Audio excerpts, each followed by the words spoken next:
Por favor, silêncio na plateia. Bem-vindos. O Grupo Tricolor Deep Web orgulhosamente apresenta o podcast Papo Gremista com Léo Carrion e Ricardo Wortmann. Aqui é o seu apresentador e entrevistador Léo Carrion. Nesse programa de segunda-feira, como já é tradicional, com a presença do homem do corneta do RW, o criador da IVE, Ricardo R.W. Wortmann. E aí, Ricardo? Primeiro, me conta como é que é a pronúncia do teu nome certo, que várias pessoas me perguntaram aí. Como é que é o negócio de temudo ou não tem temudo? Como é que é o temudo, é Ricardo Wortmann. Wortmann. Ok, entendi. Não é Wortmann, ou Wortmann, como alguns dizem. É uma loucura total. Wortmann pra matar o cara. Wortmann. Parece aquele jogador que veio do Olímpia pro Grêmio. Aquele era Osterman. Osterman. Não, era Ortmann. Osterman é o Rui Carlos Osterman. Osterman. Bom, mas o que interessa é que é Wortmann.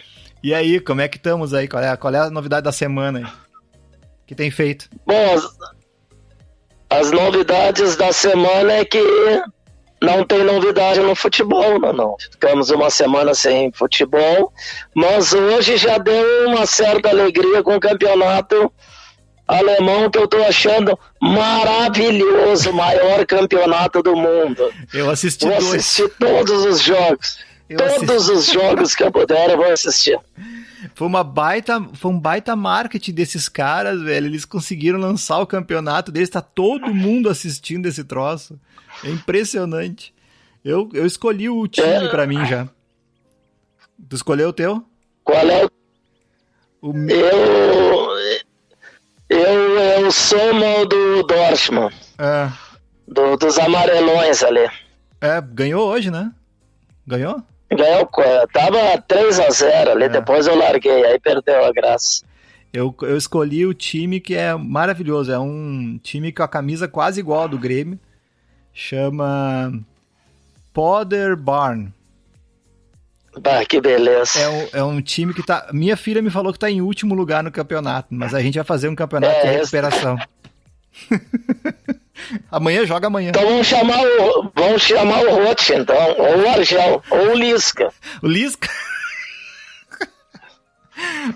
Nenhum desses três fala português direito, imagina falando alemão.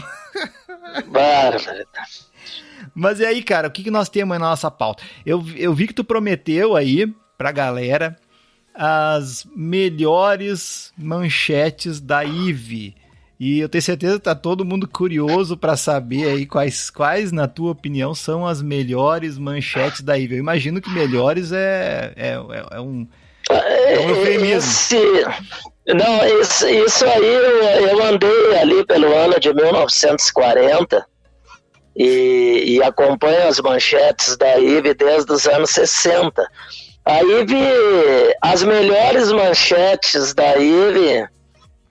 É um concurso muito difícil para eleger, porque deve ter umas 3.500 manchetes extraordinárias. Eu vou citar algumas. E no fim dessa dissertação, eu vou dizer, na minha opinião, qual é a melhor manchete, a melhor ou pior manchete da IVE. Bom, a IVE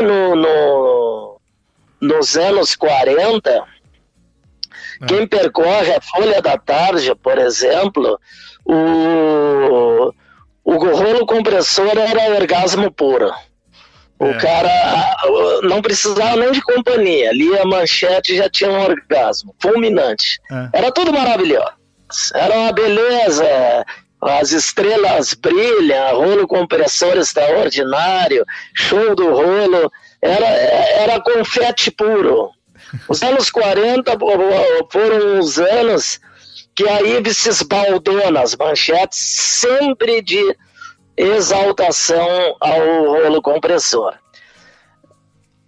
Pulando para os anos 60, o Diário de Notícias era comum o Diário de Notícias botar esse tipo de manchete.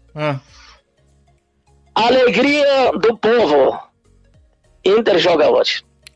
Essas eram as manchetes e logo abaixo tinha uma manchete do Grêmio joga hoje em Santa Cruz. Não é a alegria do povo. Não era a alegria do povo. Então, e depois nos anos 80, 90 até agora, a IVE nos proporcionou manchetes maravilhosas, principalmente com o jornal Flauteador. Qual é o jornal Flauteador, Carrinho? Me diz qual é o jornal que nós temos, o Flauteador. Diário Gaúcho. O que eu chamo de Diário Vermelho. Tu te lembra quando o Inter foi na Libertadores para jogar Libertadores do Tigres? Na última rodada, quando o Inter se classificou e o Grêmio não conseguiu ir para a Libertadores, manchete do Diário Gaúcho. Os jogadores do Inter abraçados e os jogadores do Grêmio abatidos e 2 quadrados. Embaixo do quadrado do Inter com cara de Libertadores.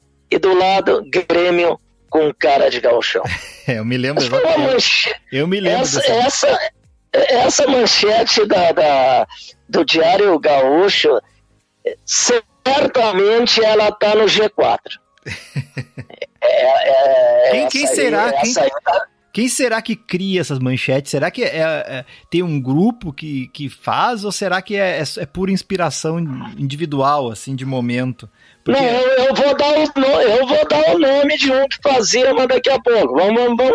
Vamos avançar, como diria o professor Rui. Bom, essa manchete estaria no G4, tranquilamente no G4. Cara de Libertadores e cara de gauchão.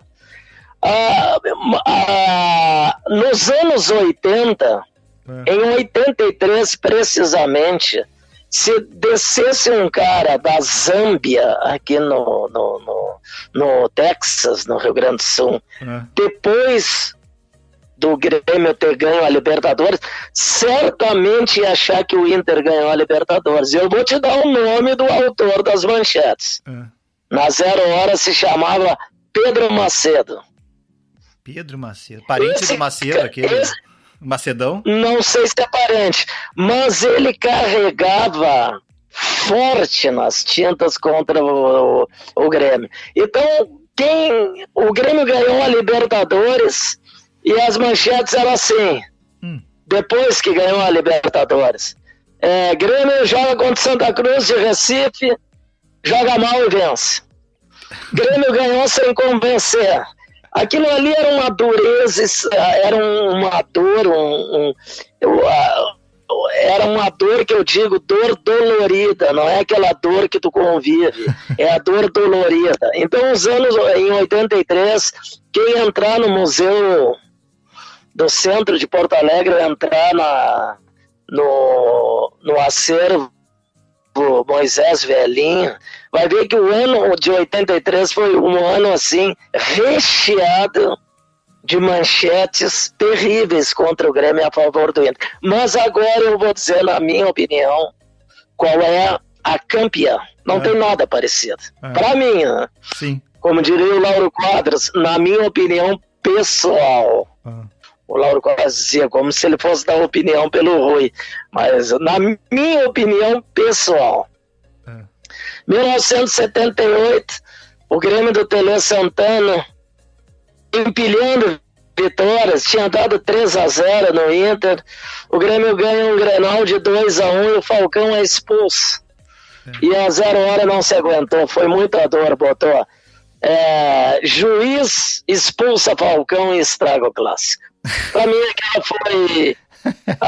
foi a pior manchete, ou melhor, conforme queira, depende da história da IVE. Não tem nada parecido nos 80 anos de existência da IVE, na minha opinião. Tem juiz expulsa o Falcão e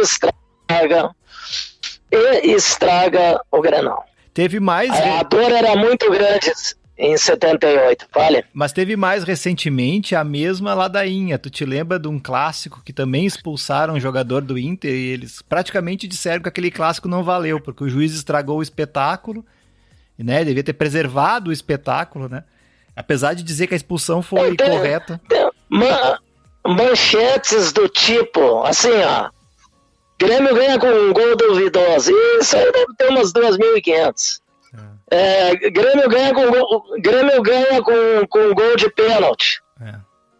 Não vale. Grêmio ganha com um gol de pênalti. Essa aí é clássica. Tu te lembra da do Moledo? Essa é clássica. Tu te lembra do Moledo que o Renato deu um discurso dizendo que o Grêmio deu mole, sim. E aí o Inter foi lá e ganhou uma partida e eles botaram assim, Inter deu Moledo. E botaram um mole em uma cor diferente. Com cor diferente. Isso é. Então as manchetes da Ibel sempre vão fazer. Sempre vão fazer isso e eles são inteligentes, a gente tem que aplaudir, né? Se eles não fossem inteligentes, nós não estaríamos aqui para fazer esse combate. Exatamente, né? Parabéns. Não teria graça. Eles dão trabalho.